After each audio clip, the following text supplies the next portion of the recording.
సంవత్సరాల తరబడి ఎన్ని మందులు వాడినా మీ మోకాల నొప్పులు తగ్గట్లేదా? ప్రాణ పెయిన్ క్లినిక్ లో అత్యాధునిక చికిత్స. సో అందరికీ కూడా అంటే ఒక్క జాను తరపు నుంచి అనే కాదు, పర్సనల్ రిక్వెస్ట్ ఏంటి అంటే, కమెంట్స్ అనేది కొన్ని లైఫ్ని పాడు చేస్తుంది. అవును, కొంతమంది కపుల్స్ లైఫ్ని కొలాప్స్ చేస్తుంది.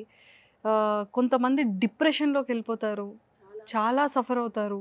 దానివల్ల వాళ్ళు అనుకున్న డ్రీమ్స్ ఫుల్ఫిల్ చేసుకోలేరు, ఇష్టాలని కోల్పోతారు. ఇవన్నీ జరుగుతాయి ఆ ఒక్క కమెంట్ వల్ల, ఆ ఒక్క లైన్, ఆ 2 లైన్స్ వల్ల. ఇష్టం వచ్చినట్టు పెట్టేస్తారు. దయచేసి ఎవరైతే నెగిటివ్ కమెంట్స్ పెడుతున్నారో వాళ్ళందరికీ పర్సనల్ రిక్వెస్ట్ ఏంటి అంటే, మీకు ఫ్యామిలీ ఉందా, మీకు చెల్లి లేదా, మీకు ఆడపిల్ల లేదా, ఇవన్నీ కాదు. ఒక కమెంట్ పెట్టేటప్పుడు 1కి 10 టైమ్స్ ఆలోచించి ఒక కమెంట్ పెట్టండి. కమెంట్ పెట్టకపోయినా పర్వాలేదు, ఎంకరేజ్ చేయకపోయినా పర్వాలేదు, కానీ దయచేసి డిస్కరేజ్ చేసి ఒక మనిషిని హర్ట్ చేసే విధంగా ఎవ్వరికి కూడా దయచేసి కమెంట్స్ పెట్టకండి. ఇది ప్రతి ఒక్క ఆర్టిస్ట్ కానీ, ఒక యాక్టర్ కానీ, ప్రతి ఒక్కరు కూడా ఫేస్ చేసే ప్రాబ్లం ఇదే. దయచేసి నెగిటివ్ కమెంట్స్ అనేది ఎవ్వరికి కూడా పెట్టకండి. ఇది ఒక్కటే పర్సనల్ రిక్వెస్ట్. నీ తరపు నుంచి నా తరపు నుంచి కూడా చెప్పేశాను. అర్థం చేసుకునే వాళ్ళందరూ అర్థం చేసుకుంటారు. ఇప్పుడు బాగుంది లైఫ్, బాగుంది అక్క. ఉండడానికి ఓన్ హౌస్ ఏమైనా తీసుకుంటున్నా? ప్లానింగ్ అక్క, ప్లానింగ్లో ఉన్నావు. వెరీ సూన్ నేనైతే చాలా తొందరగా ఓన్ హౌస్ కొనుక్కోవాలనుకుంటున్నా. ఒక చిన్నదైనా సరే, ఒక సొంత ఇల్లు ఉంటే హ్యాపీగా నువ్వు నీ కొడుకు ఉండొచ్చు. నా డ్రీమే అదక్క.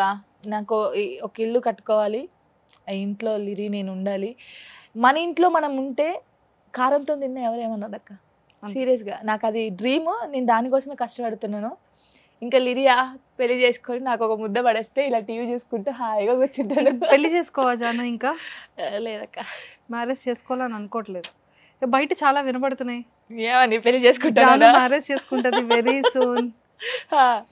చూస్తారు కదా మీరే, అంతేనా? ఇప్పుడు ఎవరైనా మాటలు అంటారు, చూస్తూ చూస్తూ అవుతున్నా ఇంకా కాదు కదా, తప్పేమోలే అనుకుంటారు. అందుకే నేను ఎప్పుడైనా లాస్ట్ వరకు ఏదైనా నిజం తెలుస్తుంది బయట, అంతే. సో మ్యారేజ్ చేసుకునే లేదక్క, అసలు చేసుకో లైఫ్లో. ఎందుకు అనేది కూడా చెప్తాను. నా హ్యాపీనెస్ కోసం నేను చేసుకుంటే లిరిని చూసుకోవాలి కదా అక్క, లిరిని యాక్సెప్ట్ చేయాలి కదా. ఏమైనా ప్రపోజల్స్ వచ్చాయా? అంటే ఆల్మోస్ట్ 8 years అయిపోయింది కదా. వస్తాయి అక్క, ఎందుకు రావు? ఒక అమ్మాయికి అమ్మాయి ఎలా ఉన్నా వచ్చేస్తాయి. అమ్మాయి బాగుందా బాగాలేదా కాదు, అమ్మాయికి ఎలాగైనా వచ్చాయి చాలా వచ్చాయి. బట్ ఎవరిని యాక్సెప్ట్ చేయాలనిపించలేదు. లిరిని చూసుకుంటానని ఎవరు చెప్పలేదా? చెప్పారు, అంటే చెప్పారు లిరిని చూసుకుంటాను, కానీ నాకు నమ్మకం పోయింది, అందరి మీద పోయింది. ఇప్పుడు ఉన్న మాట రేపటి రోజు ఉండదు. నా సంతోషం కోసం నా కొడుకుని బాధ పెట్టలేదు. ఇప్పుడు వచ్చినోడు మళ్ళీ పాపో బాబో కావాలక్క కంపల్సరీ.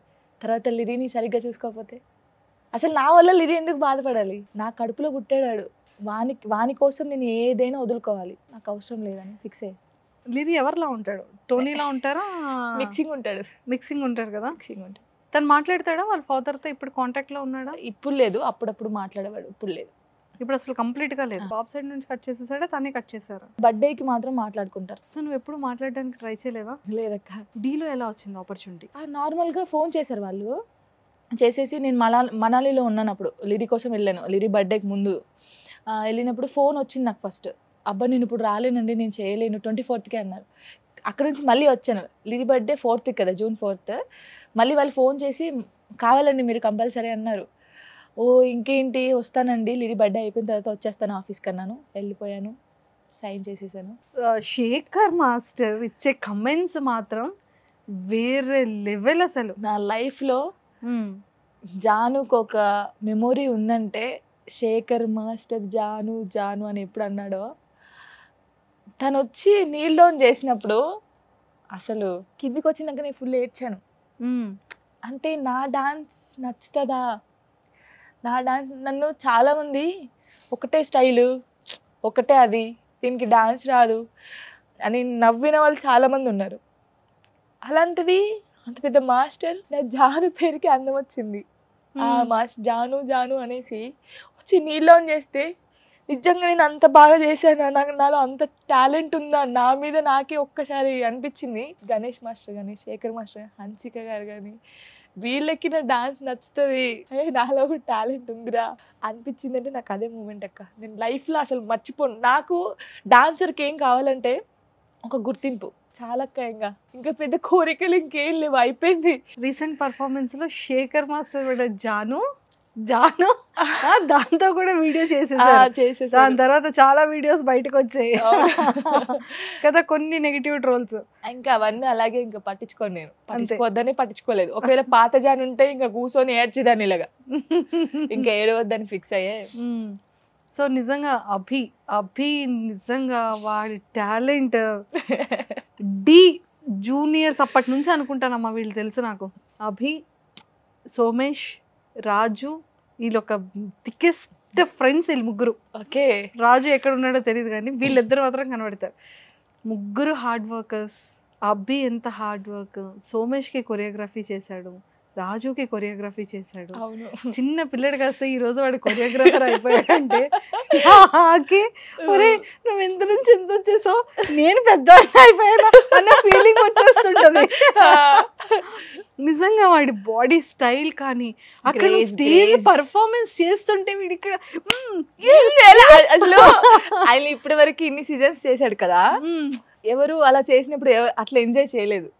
ఫస్ట్ టైం నేను ఎంజాయ్ చేస్తుంటే హన్సిక గారు అన్నారు, ఒక కూతురు చేస్తే ఫాదర్ ఎలాగ ఎంజాయ్ చేస్తాడు అలా చేస్తున్నాడు అని చెప్పింది. ఏదైనా తన స్టూడెంట్ అనేది నిజంగా చేస్తే అది ఆ మాస్టర్ కి అది ఒక హ్యాపీనెస్. అంటే నేను కావాలని నేను తన పేరు చెప్పాను, ఇద్దరు మాస్టర్స్ పేరు చెప్పారు వీళ్ళు, నాకు అభి మాస్టరే కావాలని చెప్పాను నేను. సూపర్ చెప్పాను.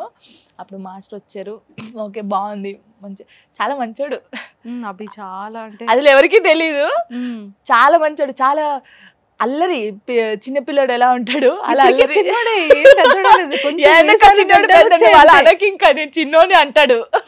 లేదురా పాప నిజంగా చిన్నోడే, అంత లేదా పొరపాటున మీసాలు గడ్డాలు వచ్చాయి అంతే. అమ్మ ఇంకా అంటాడు, చూసావా నేను చిన్నోడిని, ఇప్పటికే ఫీల్ అవుతుంది చాలా చిన్నోడిని, నువ్వు అన్నావా ఇంకా అయిపోయింది. నిజంగా అసలు వాడి డాన్స్ కి మాత్రం వాడి బాడీ లాంగ్వేజ్ అసలు నిజంగా వాడి పర్ఫార్మెన్స్. నేను చాలా కొంచెం నా డాన్స్ చేంజ్ అయిందంటే తన వల్లే. అవునా, సూపర్. ఫోక్ కాస్త చాలా మంచి మంచి డాన్సెస్ చేస్తున్నావు కదా. అసలు ప్రాక్టీస్ ఎలా ఉంటుంది జాను? మాస్టర్ గురించి తెలిసిందే కదా, రాత్రులు ఉంటాయి ప్రాక్టీస్, మార్నింగ్ ఉండదు. మార్నింగ్ అంతా పడుకుంటాడు. పోనీ నీకు కూడా నైట్ నిద్ర పట్టదు. అవును, ఇది బాగా కలిసిపోయింది మాకు. నైట్ 9 నుంచి స్టార్ట్ చేస్తే మార్నింగ్ 3 అవుద్ది. అంటే అందరు ప్రాక్టీస్ ఎలా చేస్తారు, 24 గంటలు చెయ్యి అంటారు, అలా ఉండదు. అభి మాస్టర్ది ఎలా ఉంటుంది, ముచ్చట పెడతాడు, గేమ్ ఆడతాడు, కానీ 3 hours ఉంటుంది కదా టైం, ఆ 3 hours చేసేస్తాడు. అసలు పాట అయిపోయిందా, చేసేసారా అనిపిస్తుంది, అంత ఫాస్ట్ గా ఉంటాడు. అంత ఎన్ని డేస్ డ్యూరేషన్ లో అయిపోతుంది ఒక సాంగ్ కొరియోగ్రఫీ? అంటే ఒక సాంగ్ ఒక 2 days 3 days 3 days లో మొత్తం అయిపోతుంది. 3 days లో ఒక్కొక్కసారి ఏం చేస్తాడు, నైట్ కంప్లీట్ చేస్తాడు. అంత ఘోరంగా అభి మాస్టర్. సూపర్. ఆఫ్టర్ డి తర్వాత నీకు ఏమైనా ఫిలిమ్స్ లో కొరియోగ్రఫీ ఆపర్చునిటీస్ కానీ లేకపోతే ప్రైవేట్ ఆల్బమ్స్ కానీ? మూవీస్ నుంచి ఫోన్ వచ్చినాక త్వరలో గుడ్ న్యూస్ వింటారు. యాజ్ యాక్టర్ గా wow, congratulations Janu. Thank you.